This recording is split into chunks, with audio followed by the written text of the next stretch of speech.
আসসালামু আলাইকুম ওয়া রাহমাতুল্লাহি ওয়া বারাকাতুহু। সম্মানিত দর্শকবৃন্দ, আমি চলে আসছি এক দরিদ্র অসহায় ভাইয়ের কাছে।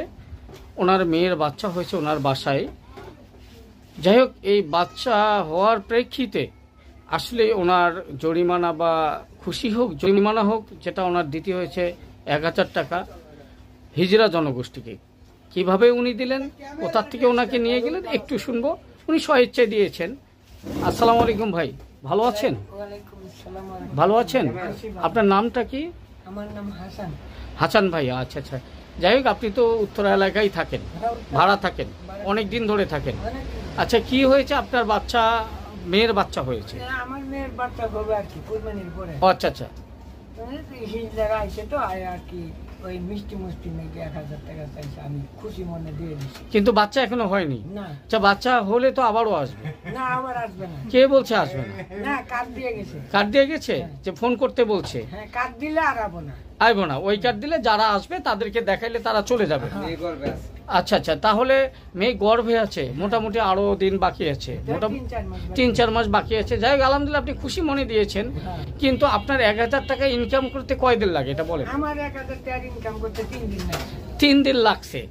তাহলে আসলে আপনি খুব খুশি মনে দিয়েছেন, আলহামদুলিল্লাহ। কেন, আপনার ভালো, গরিব মানুষেরা ভালোই হয়, মন মানসিকতা ভালো। এই 1000 টাকা যদি একজন সাধারণ মনে দিত, উনি অনেক হ্যাসেল পাইতো। হিজলারা একটু বলছে যে ভাই, হিজলারা একটু বলছে যে ভাই আমাদের ছেলে সন্তান নাই।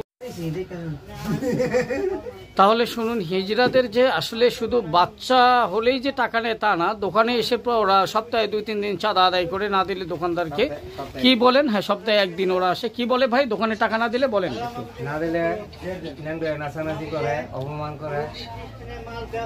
এক কথায় এরা বাউল রাজার যে কাহিনী শুরু করছিল, বাউল রাজা যে তার এলাকায় যদি কারো বিয়ে শাদী হইতো তাকে চাঁদা দিতে হইতো, কারো কোনো সন্তান হলে চাঁদা দিতে হইতো।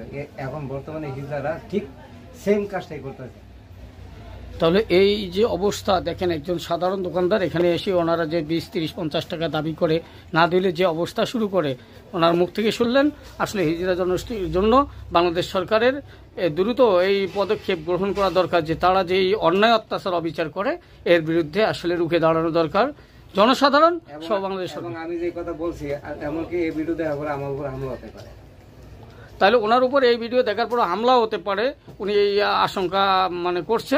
এজন্য আমরা এর বিরুদ্ধে প্রতিবাদ করব এবং সম্মানিত সরকারের প্রতি, অন্তর্বর্তী সরকার সহ যারা দায়িত্বে আছেন তাদের প্রতি দৃষ্টি আকর্ষণ করছি, আপনারা এই বিষয়ে দ্রুত পদক্ষেপ নেবেন।